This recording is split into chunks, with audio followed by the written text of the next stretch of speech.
Hello and welcome back to episode 146 of the Talkoffamepod podcast with your host, Kylie Montini. On today's episode, we are joined by Fiona Frills.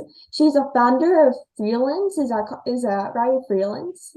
It's like Frilliance. It's like if Oh, you pronounce it like brilliance, but with an F. So like Frilliance. It's hard to pronounce. People do that all the time. So don't worry. and she's also a YouTuber. And thank you so much for joining. Like, I'm super excited to have you on. Yes, thank you. I'm excited. I'm excited to chat, answer some questions. It's gonna be fun. For sure. And like, what made you want to start your company? Like freelance. I don't know why I keep saying freelance, but like what made you kind of like want to start it? Well, it's kind of a long story, but I'll make it shorter. So basically, I grew up loving makeup. Like when I was 8 years old, I was digging through my aunt's makeup bag and like drawing all over my face with her like lipstick. It was not a good look for me, but I just always loved makeup. And I started using more, I started buying more products, using skincare products at a very young age, and my skin started breaking out around the age of like 11 and 12, and I was like, whoa, like what's going on? And people around me were telling me like, oh, it's just your hormones, like it's just being a teenager. And I was like, I feel like there's like a deeper rooted issue here. So I started researching the ingredients and the products I was using, and I found such harmful ingredients. So a light bulb went off. I was like, I want to start a beauty and skincare company for teens. So the whole brand is dedicated towards teens. So that'd be like Gen Z, Gen Alpha. And yeah, it's amazing. But yeah, I definitely struggled with my skin in the beginning. And that's what kind of sparked this idea. Like especially with being a teenager, like oftentimes people want to go out wearing makeup and like they didn't people oftentimes don't realize that makeup can cause acne. And that's what my Yeah. sister told me like when before I even started makeup, I was probably like 10 or 11. I was like, she's like, makeup will make you get acne, right? I'm like, really? Like that happens? But then like you probably think like it's your hormones, but then if you start wearing makeup, it'll help like bring more acne to your face. And I Yeah. oftentimes see like more times I wear makeup, the more times I probably see more acne on my face. Yeah, no, it's so true. Like there's a handful of brands that just are supposedly like good for acne prone skin, and they're really not, and their ingredients like are just detrimental to sensitive skin, and most teenagers do have sensitive skin. So it's, I know it's frustrating. Like there's nothing Mhm. worse than being like agitated with your skin and trying to figure out like why you're breaking out. Like, did you like suffer with skincare or makeup that didn't make you kind of break out, or is it all skincare and makeup that made you break out? Not all. I can't say all because there are some good brands out there, but the issue is a lot of brands target their ingredients and their products for adults. So there's like retinols in there, which can be very harmful on teen skin.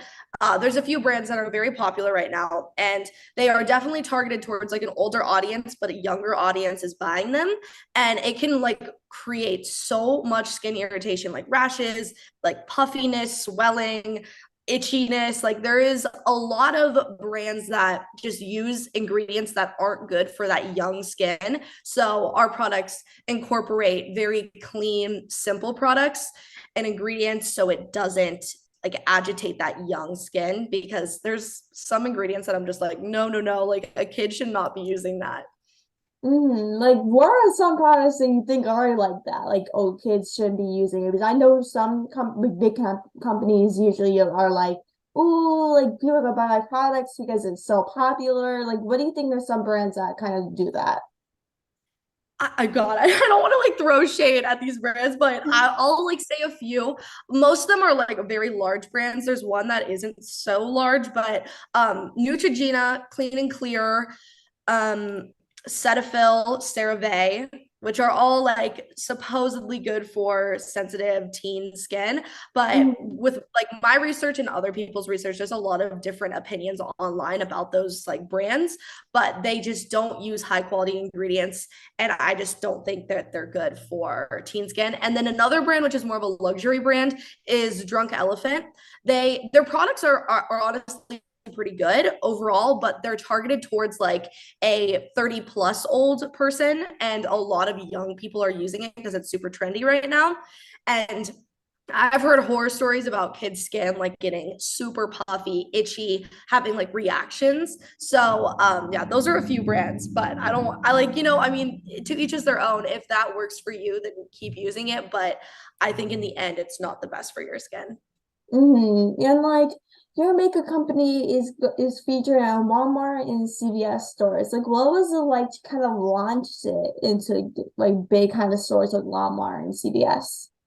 It's very exciting overall. Like I've grown up going into those stores, and it's very surreal to have my products in select stores. We're in 500 Walmarts and 150 plus CVS stores. So we're not in all of them, but it's been very exciting. It is challenging though, because we are a small company. So bigger brands have huge budgets that they can put all their money into production for these stores. So for us, it was definitely a bit of a struggle in the beginning, but things are going really well. I mean, the process of working with these huge companies is just such like an incredible learning experience, and just meeting all these talented people along the way is incredible.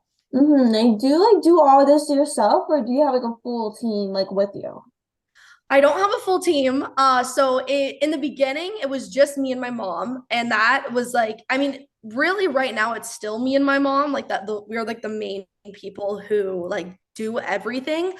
We do contract people out. So we have someone that helps with overall like management, so they like manage all the projects that we're working on to make sure we're like in order. We have a designer, we have a writer, but no full-time employees besides my mom and I. So, and we have a lab of course that like produces our products in Hayward, California. But yeah, it's a small team, but I'm very grateful for our small team. We do Mm. great things. Yeah, like what was the kind of the process of getting your brand into Walmart CVS? Like, was it kind of like a long process? Because I know for some brands it takes like months, years, or even weeks to get into the stores. Yeah, so for Walmart, it took us about a year. So they plan everything a year in advance. Like that's like Walmart's and most like Target, Walmart, CVS, Ulta. Most companies do that. They plan so far in advance. So like I mean, like in December, they start working on the next Christmas launch. So like they're always doing things like super far in advance. So yes, it does take a while. So the process is you have a meeting with a buyer, and that would be there's so many different buyers for each different department. There's like very small departments too, so like skincare is one, acne care is one, which we're in acne care in Walmart. And then there's like the toy section, the toilet paper section, like there's all these different buyers. So you meet with your buyer and you present a presentation to them and explain the brand. They ask questions. And if they're interested, then you move forward to talking again and again and again. And then they decide if they want to put you on the shelves. And then there's a huge process from there, which I could get into more. But overall, it takes some time for sure. It's about like a year. So Like yeah. a full year to kind of process before it goes into like stores. Yep. Yeah. And then it takes because basically they order like POs, which are like purchase orders, and we ship them out to different DCs, so different like distributing centers across the US, and they ship from there to their stores. So it takes a while for even the products to hit the shelves. So it's a process. I never knew how detailed it was, and it always has me thinking about like how they ship milk, because like milk it can Mhm. expire so quickly. So I'm like, Yeah. "Oh my God, it's just like mind-blowing to me how many details go into these companies. Like it's crazy, and I only know like this much of it, so it's crazy." Yeah, or even ice cream. Like, how can ice cream not melt unless they have like a freezer in like the plane or however they ship them, unless they get freezers and just put them in. Like, I just, if they don't, then I'm like, how do they not freeze? Like, how do they not melt? They have a crazy system, I'm sure, because even if they're like picking up the ice cream pallets and like there's stacks of ice cream, they have to put it in a freezer. Like it has to go from freezer to freezer to freezer. So like there can't be an air. Like imagine if like the truck driver broke down with ice cream in his car. Like the ice cream would probably like melt, like the refrigeration would get all messed up. Like it's so crazy to think about how many errors there could be. But I mean, they do a great job. Clearly, there's ice cream on the shelves that is perfect. So, yeah. Yeah. Yeah, true that. And like, what are some ways people can like prevent breaking out on like their face or whatever, like on your body or something? So I mean, I think there's two factors to breaking out. So there's like internal things that can break you out, like food, drinks, certain ingredients, which I can talk about a little bit if you want me to. Yeah. And then there's also the skincare and what you're putting on your face element. So for the internal stuff, everyone has different like slight allergies. Like I took a allergy test and it came back that I am slightly allergic to gluten, dairy, soybeans, green beans, like a bunch of random foods. But normally, in general, dairy does flare up acne. It just, in Mhm. general, is not the most helpful ingredient if you're trying to like clear your skin. Something that I do recommend having is sauerkraut. Have you had sauerkraut before? No, I don't think I ever heard of it. Is it like food or something?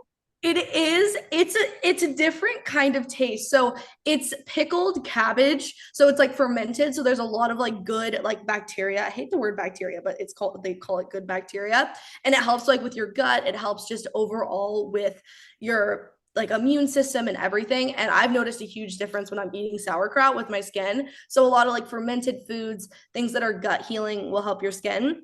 And then for skincare, I mean, there's like a list of ingredients that I think that people shouldn't put on their skin. One of them, which is a surprise one, is coconut oil. I feel like coconut oil is kind of labeled as like a healthy thing, which it is if you eat it, like it's good for you, but not on your skin. It is the most like comedogenic oil there is. And even though it is natural, it is not good for your skin. So yeah, those are some like random little facts that I have. Ooh, I didn't know coconut oil like like does that because like my sister and my mom are like into like oils and stuff, and I think they put it on their face or something. I don't know like what they did, but now I actually know have an idea like if, in case they put it on their face or something. Yeah, tell them don't use coconut oil. Like coconut oil is not, I mean, some people don't have like super sensitive skin and like I'm so jealous of those people, but Yeah. in general coconut oil isn't the best. I've used it in my hair, but I've gotten back acne from putting it in my hair. So I will Oh, not use it. really? Yeah, like your hair products can affect, like if you have body acne, the shampoo and the conditioner and the leave-in conditioner that you're using could easily be affecting that. So I don't know, there's so many different things to watch out for, and it's like kind of overwhelming. So yeah, Mm. Yeah, like I have sensitive skin too, so it's like anything I put on my face or something, I'm like it's always like breaking out or something. yeah, it's frustrating. I know. What really bugs me is I feel like brands like lie so much about their Oh yeah. products and they like lead us on to thinking it's gonna like clear our skin and do all these amazing things, and it's just like a bunch of lies. Like it doesn't help. If Mhm. anything, sometimes it makes it worse. So yeah, our mission at Frilliance is to do the opposite. I always want to be very transparent, and all of our ingredients are high quality, like luxury ingredients, which is awesome. Our lab produces I don't think I can actually say the names of the brands that they produce, but very big luxury brands. And all of our ingredients are phenomenal. And we keep it at a low price, which is hard to do. But yeah, our ingredients are great. Like, how do you like test like your products before it like comes out in stores and stuff? Like, is there like a whole like kind of process like in labs and stuff? Like how do you usually test your products before it becomes like in stores and stuff online? Yeah, totally. So to launch like any product, you have to do testing. There's different like levels to testing. So you can do like the basic lab test. So our lab does the basic lab test, which I believe they let our products sit for 3 months. They want to make sure that nothing happens with the ingredients. There's no sorts of like no sorts, is that even a word? There's no sort of like bacteria that's growing, anything that's separating.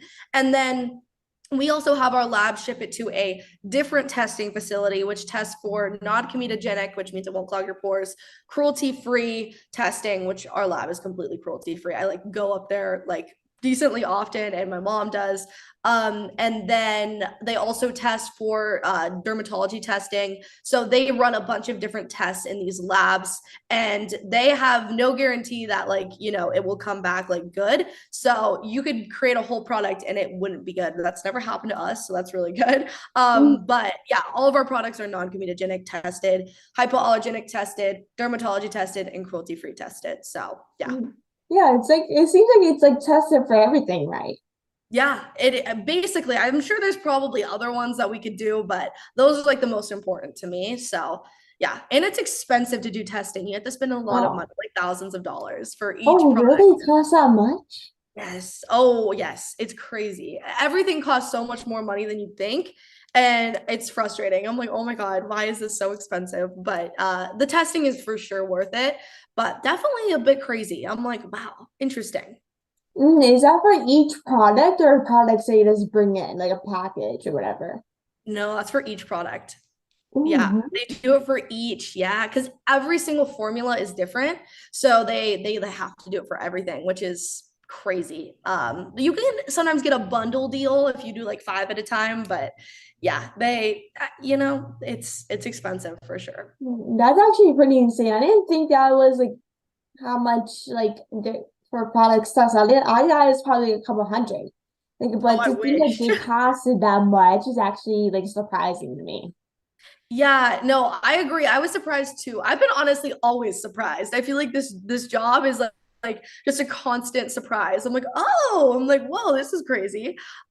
So yeah, no, the price of everything, I mean, is just quite crazy, especially with like what's going on right now. And during COVID, there was so many different issues that were happening with like shipping and just like people were like not having enough ingredients, so they would jack up the price, and it was craziness. So yeah, it's really interesting how much money things cost.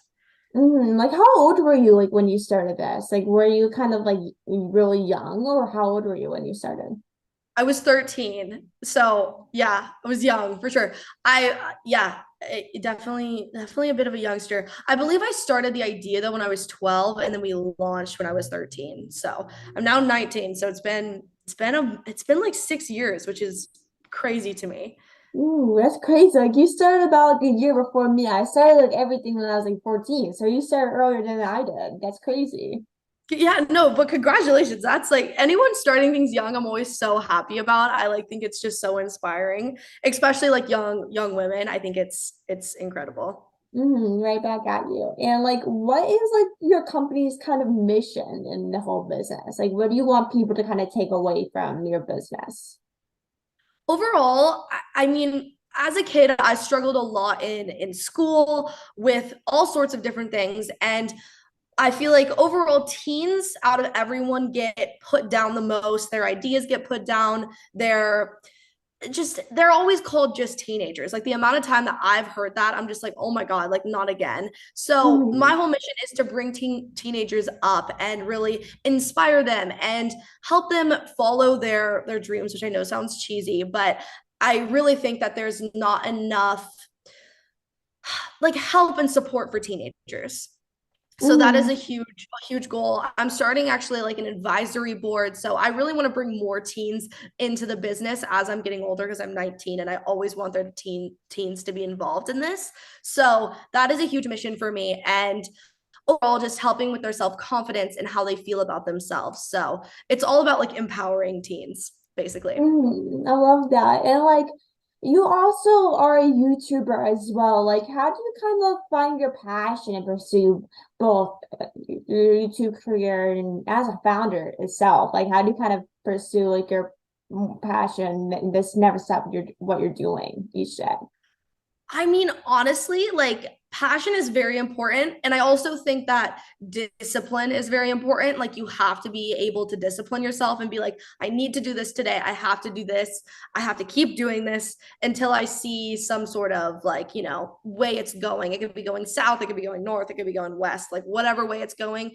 And just always coming back to your work. Like that is something that you have to do because a lot of people do give up, and that, I get that. Like some days I'm like, oh my God, I have so much to do. I just want to like give up for a second. And I feel like determination and discipline and persistence is really what keeps someone going. Yeah, for sure. Like even like as like a host and like I'm a founder as well. Like, even as I kind of balance like both things and things you do in like a personal life, it's obviously very hard to do everything at once with your work. And sometimes you're like, oh, I need a break. Like I want to do things like for my own good. Like I just want to take a break for a day. Like is this like I'm going nonstop? Like in like it's okay to take a break. Like even it's okay to stop what you're doing, take a day for yourself and just like, hey, like I want to go out with my friends today, or I want to travel for a couple of days or do something besides work. It can be very difficult to kind of stop what you're doing and do things other than your work. It's obviously very difficult, but then you have to realize that like you can do other things with your life besides work. And that's just Yeah. something I had to realize, and I'm still realizing that to this day after almost 2 years of doing this, is that like it's okay to take a break. It's okay to cancel things for a day. Just take a step back and just be like, hey, like, and that's now well today. Like, can we push this? Like, it's okay if I take a day break for myself and get other things done and doing this, you know? Yeah.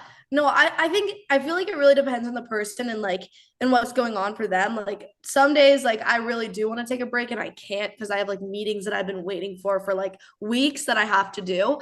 But I think it's important to plan ahead and take time for yourself. Like I fully agree with you. Like you have to take a break and like let yourself, I mean, have fun, like that's a huge thing. I feel like I don't know, as a founder, sometimes I feel like I'm always like thinking about so many different things. I kind of forget that I'm like living and I have a life on earth. I'm like, oh, wait, Yeah. let me go like sightsee, let me go like snowboarding, let me go do something.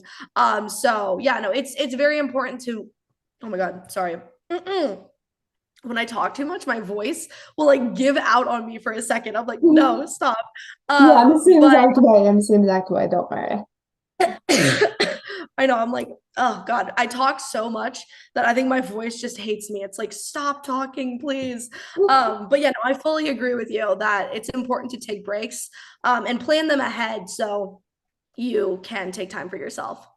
And like, I want to ask you, this is kind of similar to the last question I asked you, but what would you say is like the hardest part about being a founder? And like, especially a teen, a young adult founder, like, what is like the hardest part? Because you're only 19.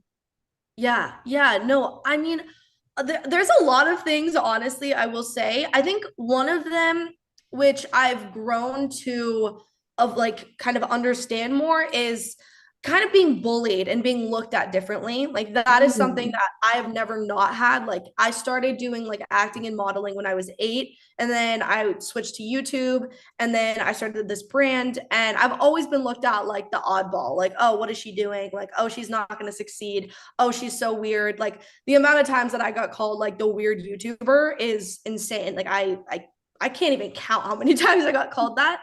And now I'm like, you know what? It's good to be different. It's good to be yourself. Usually when people are hating on you or not supporting you, it means you're doing something different, and it means you're doing something that is out of the ordinary, which can make something very beautiful, in my opinion. Like, if I listened to those people, I wouldn't be where I am today. And I'm so grateful where I am today. So, I think that overall, just not listening to all the noise is something that you have to learn. And I think it's so important to not give a crap about someone else's opinion. Sometimes it's just you can't listen to them, and you have to keep pushing for you and doing this for you, even if that means that someone's going to be like whispering behind your back, because those people don't matter in the long run. Like the people who called me weird YouTubers, I will never see again in my life, and that's that. So shutting out the clutter and the noise and all of the background sounds is like something that you have to do if you're pursuing something different that not everyone else is doing. Yeah, for sure. Like, even if like you're doing work like this, like you will receive hate no matter what. Like, I'm sure like you'll get like a lots of feedback from like people and be like, hey, like, I love what you're doing. But then there's also a bad side of it where you get hate. in this like this honestly stinks because like obviously like you'll have those people that are like, oh, why are you doing this? You're weird, like blah blah blah. Just like those type of things. But then like they're just like kind of like insanely jealous. Like they're just rather tear people down just because they're pursuing their passion rather than living their own lives. You know what I mean? Like it's just like Yeah. it's like rather bully people to make themselves more happier than they are. Yeah, it's true. And also you have to like always keep in mind that when someone's hating on you or pushing like negative energy onto you, it's always because of them. It's not because of you necessarily. Like maybe it reminds them of something from their past and they get really frustrated with themselves or they're having like a really hard time at home. Usually an angry person is has something going on behind the scenes that you don't know about. And I think that's always very important to keep in mind. Like I never believe like fight fire with fire. Like sometimes we all have our bad days and we maybe want to snap back, but I try not to as much as I possibly can. So yeah, I think that it's important to understand that those people are hurting in some sort of way and you just gotta like keep going for you.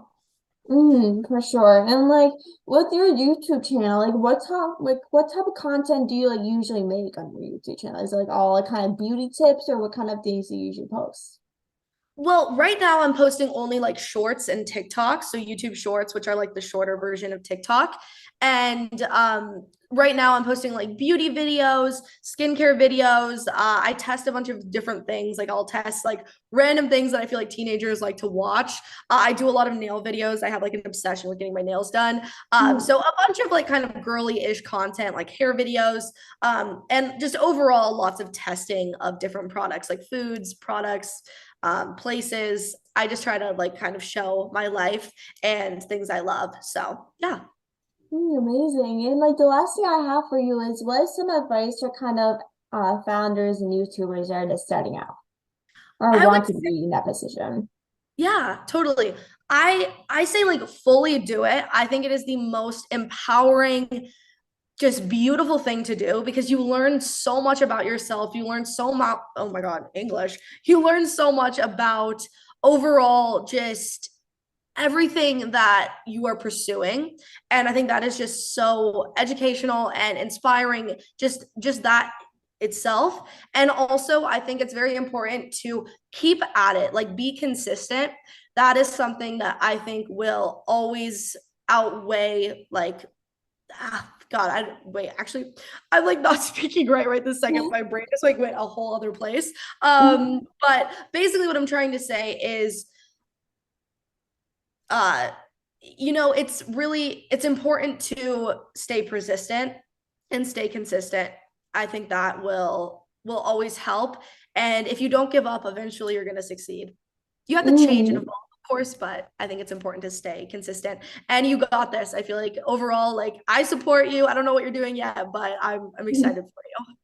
For sure. Like it's like the key to like success is because like is being persistent and working hard each day. Like that's something I learned. Like even though like the journey is tough in some ways, it's just like you just try to get through it and be persistent. Because if you don't get through it, then you're not going to succeed in any way. Yeah, very true. Very true. I fully agree. For sure. And I wanted to ask, thank you so much for coming on the podcast. You mean so much. I love what you're doing, and I really appreciate you taking time to come on. And where can people find you on social media if they want to connect with you? My social media is Fiona Frills. It's like FIONA FRILLS. And then my website and other pages is Frilliance. It's spelt like brilliance, but with an F. So yeah. Amazing. Thanks so much for taking the time. I really appreciate it. And everyone go connect with her. She's amazing. And just seeing so much of taking time. I really appreciate it. Thank you. Yes, thank you so much. I appreciate it. Of course, I'll definitely talk to you soon. We should definitely do one of these again soon, for sure. Yes, for sure. Let's do it. Awesome. Enjoy your Awesome. Sunday. Thank you. You too. Have a good Okay. day. Thank you. You too.